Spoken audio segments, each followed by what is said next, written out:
Hello everyone, I hope like me you've been able to relax in the glorious sunshine and get some rest alongside keeping up with your work.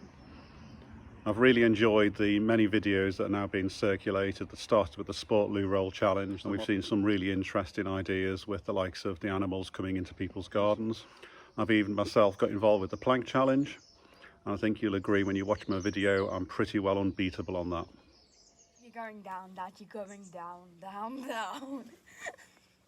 What hurts, your tummy or your arms? Alongside relaxing though, there's a great deal of other work that's taking place. This week I've sent surveys around to all students which asks their views about how homeworking is going, which subjects they're finding too hard or too easy, which subjects they feel they're still getting too much work for, or actually in some cases too little. Attached to this briefing is the links to the outcomes of those surveys. These are live links, so that if you keep on going back as more students complete the survey, you'll see more responses. Some of the most interesting bits is towards the end, where there are some comment boxes where students can put their own views in their own words, and they're well worth reading. The student survey results are already interesting reading. Certainly the changes we made to the Year 7 to 9 have been broadly very welcomed. There are a few subjects I think that need to continue to refine their approach, but you'll see that yourself in the data when you review it. In Year 10, the picture continues to be more mixed. I'm not intending to change our approach in Year 10, but I do think teams need to reflect on how best to support students in that year group. We're really keen, aren't we, to make sure that when they do return, they're in the best possible position to continue with their GCSE studies, which is going to be a tricky enough job as it is. And so please, if you are going to try something new and do some live lessons or video some lessons or do some voiceovers on PowerPoint, and certainly for feedback, I'd really strongly ask that you focus your efforts on Year 10, please. We have a number of very large projects also taking place. The biggest one that will affect everybody in the organisation will be the move to Cloud School from CMIS or ePortal, as you may recognise it. And this is a new management information system which will capture all of our student, staff and parent data. It will change the way that we do reporting, it will change the way that students and parents can access their own information, and will be a wholesale change across all of our data, which will be rolled out probably over the next May break actually.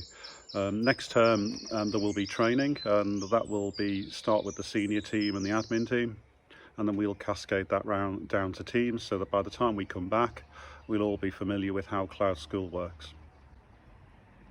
For some time we've been working on how we capture safeguarding information, how you report it, how we analyse it and how we take action with it. We've now invested in a new system called CPOMS. There's a link to their website in the briefing notes. Please have a look. It'll again revolutionise the way that we record safeguarding incidents, how we're able to follow them up and how we're able to keep you informed about what is happening.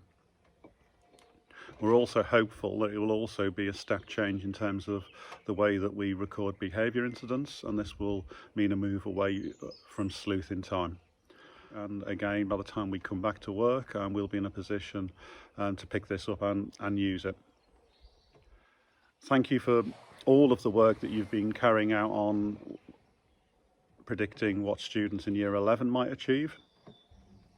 The next step is to take those predictions and rank them. So students will be ranked from first in the year group all the way down to around 200, and that will allow us to compare how students have done across all of their subjects and ensure that we've taken into account any access arrangements, any disabilities and any students who may have been off for a period of time who would otherwise have been given additional support. I'll be discussing this data with Alex and then with team leaders, and that might mean some changes to the predictions you've made or some changes in the ranking. For some subjects we know that ranking will be particularly difficult because either there's foundation and higher subjects or because of practical work. And for those subjects, we may need you to come in and meet as a team and ensure those rankings are really secure. It is likely that when these results are published, we will have some challenge from parents, and they will be asking what their child's rank was, what their predicted grade from what us were, and we need to make sure that we've got a very secure evidence base so that that stands up to that sort of scrutiny and also reflects students' ability and how hard they've worked over the last 2 years. In respect of performance reviews, we've started to look at how that might work under the closure restrictions. And clearly, we're not popping into lessons to do observations in the usual way. And for most staff, you've already had an observation. If you have had an observation, it's our intent that those observations will now count for both of the grades. And so if you've got a good, then you will end up with 2 goods on your objective target. The attendance grade will be determined up to the point in which we closed. And then the final aspect of the objective target is usually exam results from the summer. This year we won't be able to use them, and we don't intend to use the ones published by Ofqual. It's our intent instead to use the predictions, and it's why it's really important these have been well moderated and stand up to scrutiny, as of course they will then be reflected in people's pay. If you haven't yet had a lesson observation, or you were considering having an observation redone, we will be, instead of coming into lessons, be having a look at the work that you've been setting on Show My Homework. We'll predominantly be looking at Year 10, but may well also look at other year groups, and we'll discuss which work we'd be best off looking at with your team leaders to make sure it's a fair reflection of what you've been asked to do. Alongside the work that you've set on Show My Homework, we'll also have a look at the house points that you've been setting before closure and indeed afterwards. We'll look at your use of sleuth before closure. We'll look at commendations, and we'll look at the SISRA data that you'd already entered. And using all of that, come to a view.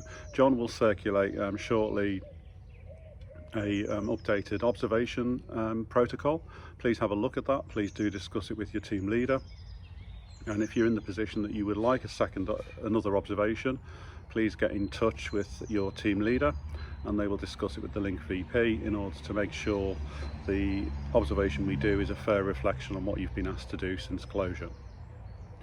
For the other 2 PR targets, they will work as usual. Much of it is curriculum work, and you can continue to do that at home.